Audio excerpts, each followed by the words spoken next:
ಉಡುಪಿ ಜಿಲ್ಲೆಯಲ್ಲಿ ಮೊದಲ ಬಾರಿಗೆ ಆರಂಭ ಆಗಿರುವಂಥ ಉಡುಪಿ ಕಂಬಳದಲ್ಲಿ ಆರಂಭದಲ್ಲಿ ರಾಜಕೀಯ ಕೆಸರಾಚಾಟ ಶುರುವಾಗಿರುವಂಥದ್ದು. ಕಾಂಗ್ರೆಸ್ ಮತ್ತು BJP ನಡೆ ಈಗ ಶಂಕುಸ್ಥಾಪನೆ ವಿಚಾರದಲ್ಲಿ ಒಂದು ಪೋಸ್ಟರ್ ಗಲಾಟೆ ಕೂಡ ನಡೀತಿರುವಂಥದ್ದು. ಈ ಬಗ್ಗೆ ಮಾತಾಡಲಿಕ್ಕೆ ನಮ್ಮ ಜೊತೆ ಕಾಪು ಶಾಸಕರಾಗಿರುವಂಥ ಗುರ್ಮೇಶ್ ಸುರೇಶ್ ಶೆಟ್ಟಿ ಇದ್ದಾರೆ. ಸರ್, ಈಗ ಉಡುಪಿ ಕಂಬಳ ಮೊದಲ ಬಾರಿ ಆಯೋಜನೆ ಮಾಡಿರುವಂಥದ್ದು. ಈಗ ಆರಂಭದಲ್ಲೇ ಈಗ ನಿಷೇಧಾಜ್ಞೆ ನಡುವೆ ಈ ಶಂಕುಸ್ಥಾಪನೆ ಮಾಡಬೇಕಾದಂಥ ಪರಿಸ್ಥಿತಿ ಬಂದಿರುವಂಥದ್ದು. ಯಾಕೆ ಸರ್ ಈ ರೀತಿಯ ಪರಿಸ್ಥಿತಿ? ತುಂಬ ನೋವಿನ ಸಂಗತಿ ಮತ್ತು ದೌರ್ಭಾಗ್ಯದ ಸಂಗತಿ. ನಾವು ತುಳುನಾಡು ಅಂತೇಳಿದರೆ ನಮ್ಮದೇ ಆಗಿರ್ತಕ್ಕಂಥ ಇತಿಹಾಸ ಇದೆ, ಒಂದು ಚರಿತ್ರೆ ಇರ್ತಕ್ಕಂಥದ್ದು. ಕಂಬಳ, ಕೋಳಿ ಅಂಕ, ಭೂತಾರಾಧನೆ, ದೈವಾರಾಧನೆ, ಯಕ್ಷಗಾನ, ನಾಗಮಂಡಲ ಇದೆಲ್ಲ ಈ ನಾಡಿನ ಹೆಗ್ಗಳಿಕೆಗಳು. ಹಾಗಾಗಿ ಊರಿನ ಜನ ಹೇಳಿದರು ಅಂತೇಳಿ ಅದು ಮೊದಲು ಸಂಜೀವ ಮಠಂದೂರವರು ಪುತ್ತೂರು ಕಂಬಳದ ಅಧ್ಯಕ್ಷರಾಗಿದ್ದರು. ಈಗ ಅಶೋಕ್ ಕುಮಾರ್ ರೈ ಅವರು ಅಧ್ಯಕ್ಷರಾಗಿದ್ದಾರೆ. ಗೋಪಾಲ್ ಭಂಡಾರಿಯವರು ಕಾರ್ಕಳ ಕಂಬಳವನ್ನು ಪ್ರಾರಂಭ ಮಾಡ್ತಾರೆ. ಈಗ ಸುನೀಲ್ ಕುಮಾರ್ ಅವರ ನೇತೃತ್ವದಲ್ಲಿ ನಡೀತಾ ಇದೆ. ಅನಂತರದಲ್ಲಿ ನರೆಂಗಾನ ಅಂತೇಳಿ ಉಳ್ಳಾಲದಲ್ಲಿ ಉಡುಪಿಯ ನಮ್ಮ ಸ್ಪೀಕರ್ UT ಖಾದರ್ ಅವರ ನೇತೃತ್ವದಲ್ಲಿ ಅಲ್ಲಿ ಕಂಬಳ ನಡೀತಾ ಇದೆ. ಎಲ್ಲ ಕಡೆ ಶಾಸಕರ ನೇತೃತ್ವದಲ್ಲಿ ನಡೀತಕ್ಕಂಥ ಕಂಬಳ. ಆದರೆ ನಿನ್ನೆ ಸಾಯಂಕಾಲ ಒಂದು ಪೋಸ್ಟರ್ ಬಿಡುಗಡೆ ಆಗ್ತದೆ. 4ಕ್ಕೆ ಕಂಬಳ ಅಂತೇಳಿ ವಿನಯ್ ಕುಮಾರ್ ಸೂರ್ಯಕ್ಕೆ ಸ್ವಾಗತ ಬಯಸುವಂತ ಹಾಕ್ತಾರೆ. ಇದು ನಮ್ಮ ಹಕ್ಕುಚ್ಯುತಿ ಆಗ್ತದೆ. ಹಾಗಾಗಿ ನಾವು ಎಲ್ಲರನ್ನು ಈಗ ಬರುವಾಗ ನೀವು ಪೋಸ್ಟರೆಲ್ಲ ನೋಡಿದ್ದೀರಿ, ಎಲ್ಲರನ್ನು ವಿಶ್ವಾಸ ತಗೊಂಡು ನಾವು ಮಾಡ್ತಕ್ಕಂಥ ಕೆಲಸ. ಪ್ರತಿಯೊಂದರಲ್ಲೂ ಕೂಡ ಇಲ್ಲಿ ಅಡ್ಡಗಾಲ ಆಗ್ತಕ್ಕಂಥ ಇಲ್ಲಿ ಪ್ರವೃತ್ತಿ ಬೆಳೀತಾ ಇದೆ.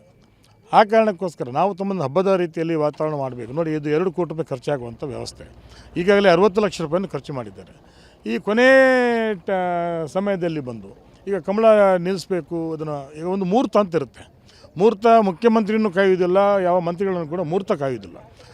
ಬ್ರಾಹ್ಮಣರು ಕೊಟ್ಟಂಥ ಮುಹೂರ್ತದಲ್ಲಿ ನಾವು ಈ ಒಂದು ಪೂಜೆಯನ್ನು ಮಾಡಬೇಕಾಗಿದೆ. ಅವ್ರಿಗೆ ಹೇಳಿದೆ, ಪರಿಪರಿಯಾಗಿ ಹೇಳಿದೆ, ನಮಗೆ ಮುಹೂರ್ತ ಸಿಗುವುದಿಲ್ಲ, ಇನ್ನು ಇರುವಂಥ ಏಪ್ರಿಲ್ 25ಕ್ಕೆ ಕಂಬಳ ಅಂತೇಳಿ ನಾವು ನಿರ್ಧಾರ ಮಾಡಿದ್ದೀವಿ.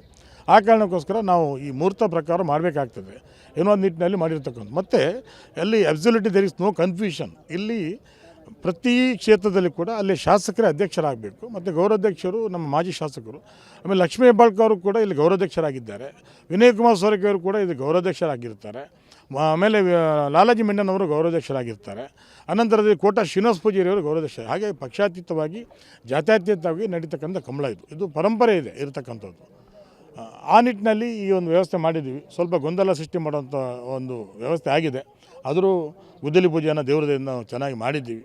ಹಾಗೆ ಮುಂದಿನ ದಿನಗಳಲ್ಲಿ ಎಲ್ಲರ ಸಹಕಾರದೊಂದಿಗೆ, ನಾನು ಆಗಲೇ ಹೇಳಿದಲ್ಲ, ಇದರಲ್ಲಿ ನಾವು ರಾಜಕೀಯ ತರಬಾರ್ದು ಅನ್ನೋ ಒಂದು ಭಾವನೆ, ಆದರೆ ರಾಜಕೀಯ ತರ್ತಾ ಇದ್ದಾರೆ. ಸೊರಕೆಯವರು ಮೊನ್ನೆ ಒಂದು 3 ಅಂಗನವಾಡಿ ಕೇಂದ್ರ ಇತ್ತು, ಅದು ನಾಳೆ ಉದ್ಘಾಟನೆ ಆಗಬೇಕು. ರಾತ್ರಿ ಮೇಡಮ್ ಫೋನ್ ಮಾಡಿ ಹೇಳ್ತಾರೆ, ಉಸ್ತುವಾರಿ ಸಚಿವರು, ಹಣ ಅದನ್ನು ಮುಂದೆ ಹಾಕಿ ಸೊರಕೆಯವರು ಗಲಾಟೆ ಮಾಡ್ತಾರೆ, ಹಾಗಾಗಿ ಇದನ್ನು ಮುಂದೆ ಹಾಕಬೇಕು, ಈಗ ಬೇಡ ಅಂತೇಳಿ. ಆಯಿತು ಮೇಡಮ್, ನೀವು ಹೇಳಿದೆ ಮಾಡೋಣ ಅಂತ ಹೇಳಿದೆ. ಒಂದು 5 ಕೋಟಿ ರೂಪಾಯಿ ಇಲ್ಲಿ ಅಂಜಾರಲ್ಲಿ ಒಂದು ಕಾರ್ಮಿಕ ಭವನ ಆಗ್ತಾಯಿದೆ. 1 ತಿಂಗಳ ಹಿಂದೆ ನಾನು ಸಂತೋಷ್ ಲಾಡ್ ಅವರು, ಸನ್ಮಾನ್ಯ ಸಂತೋಷ್ ಅವರಿಗೆ ನಾನು ರಿಕ್ವೆಸ್ಟ್ ಮಾಡಿದೆ, ಅಸೆಂಬ್ಲಿಯಲ್ಲಿ ಸಿಕ್ಕಿದ್ರು, ಒಂದು ಗುದ್ದಲಿ ಪೂಜೆ ನೀವು ಬರಬೇಕು ಅಂತ. ಇಲ್ಲ ಅಣ್ಣ ನೀವು ಮಾಡ್ಕೊಳ್ಳಿ ಅಂತ ಹೇಳಿದರು. ಮೇಡಮಿಗೆ KDP ಮೀಟಿಂಗಲ್ಲಿ ಹೇಳಿದೆ, ಈ ಥರ ಮಾಡಬೇಕು ಮೇಡಮ್, ಇಲ್ಲ ಮಾಡ್ಕೊಳ್ಳಿ, ಅದಕ್ಕೆಲ್ಲ ಯಾಕೆ ಬರ್ತಾರೆ, ಉದ್ಘಾಟನೆ ಬರೋಣ ಅಂತ ಹೇಳಿದರು. ಮೊದಲನೇ ಸಹ ಸುಮಾರು ಊರು ತುಂಬ 8 ಬ್ಯಾನರು ಪೋಸ್ಟರ್ ಹಾಕಿದ ಮೇಲೆ ಅವರು ಹೇಳ್ತಾರೆ, ಅಣ್ಣ ಸೊರಕೆ ಗಲಾಟೆ ಮಾಡ್ತಾರೆ, ಹಾಗಾಗಿ ಅದನ್ನು ಮುಂದೆ ಹಾಕಿ ಅಂತ ಹೇಳ್ತಾರೆ. ಪ್ರತಿಯೊಂದರಲ್ಲೂ ಈ ಥರ ಯಾಕೆ ಈ ರೀತಿಯಾಗಿ ಪದೇ ಅವರು ಅವ್ರಿಗೇನು ಫ್ರಸ್ಟ್ರೇಷನ್ ಆಗಿದ್ದು ಅಂಕತ್ತೇನೆ. ಈಗ ಪ್ರತಿಯೊಂದರಲ್ಲೂ ಅಡ್ಡಕಲ್ಲ. ಒಂದು ಸರ್ಕಾರದ ಅನುದಾನ ಇಲ್ಲ, ನಾವು ಹೇಗೋ ಒಂದು ತೂಗಿಸ್ಕೊಂಡು ಹೋಗ್ತಾಯಿದ್ವಿ. ಯಾವುದೇ ಅಭಿವೃದ್ಧಿ ಕೆಲಸ ಆಗ್ತಾಯಿಲ್ಲ. ರಸ್ತೆ ಗುಂಡಿ ಬಿದ್ದಿದೆ, ಯಾವುದೇ 1 ರೂಪಾಯಿ ಅನುದಾನ ಬರ್ತಾಯಿಲ್ಲ. ಭಾಳ ದುಃಖದ ವಿಚಾರ. ಅದ್ರ ನಡುವೆ ಈ ಥರ ಏನಾದರೂ ಮಾಡಲಿಕ್ಕೆ ಹೋದರೆ ಪದೇ ಅಡ್ಡಕಾಲ ಹಾಕಿದರೆ ಕೆಲಸ ಮಾಡೋದು ಹೇಗೆ ಶಾಸಕನಾಗಿ? ಹಾಗಾಗಿ 2 ಜಿಲ್ಲೆ ಶಾಸಕರು ನಾವೆಲ್ಲ ಬರ್ತೀವಿ, 2 ಜಿಲ್ಲೆಯ ಸಂಸದರು ನಾವೆಲ್ಲ ಬರ್ತೀವಿ ಅಂತೇಳಿ ಎಲ್ಲ ಹೊರಟಿದ್ದಾರೆ, ಬರ್ತಾ ಇದ್ದಾರೆ. ಹರೀಶ್ ಪುಂಜ ಅವರು ಬಂದಿದ್ದಾರೆ, ಬೈಂದೂರಿನ ಶಾಸಕರು ಬಂದಿದ್ದಾರೆ. ಹಾಗೆ ಎಲ್ಲರೂ ಬಂದು ಈ ಥರ ಅಂದರೆ ಇದು ನಮಗೆ ದೊಡ್ಡ ಪರೀಕ್ಷೆ. ಅದು ನಾವು ಒಳ್ಳೆಯದೇ ಮಾಡಲಿಕ್ಕೆ ಹೋಗ್ತೀವಿ. ನನ್ನ ಬದುಕಲ್ಲಿ ನಾನು ಧರ್ಮ ಮತ್ತು ದೈವವನ್ನು ಮುಂದಿಟ್ಕೊಂಡು ನಾನು ರಾಜಕೀಯ ಮಾಡುವಂಥವ್ನು. ಹಾಗಾಗಿ ಇದೆಲ್ಲ ನಮಗೊಂದು ರೀತಿಯ ಪರೀಕ್ಷೆ ಆಗಿದೆ ಇಲ್ಲಿ. ಇದಿಷ್ಟು ಕಾಪು ವಿಧಾನಸಭಾ ಕ್ಷೇತ್ರದ ಶಾಸಕರಾಗಿರುವಂಥ ಗುರ್ಮೇಶ್ ಸುರೇಶ್ ಶೆಟ್ಟಿ ಅವರ ಮಾತಾಗಿರುವಂಥದ್ದು. ರಾಜಕೀಯ ಕೆಸರೆರಚಾಟದ ನಡುವೆ ಮತ್ತು ನಿಷೇಧಾಜ್ಞೆ ನಡುವೆ ಈಗ ಶಂಕುಸ್ಥಾಪನೆ ಕೂಡ ಮಾಡಿರುವಂಥದ್ದು. ಕ್ಯಾಮರಾಮ್ಯಾನ್ ರಾಮ್ ಜೊತೆ ಪ್ರಜ್ವಲ್ ಅಮೀನ್, TV9 ಉಡುಪಿ.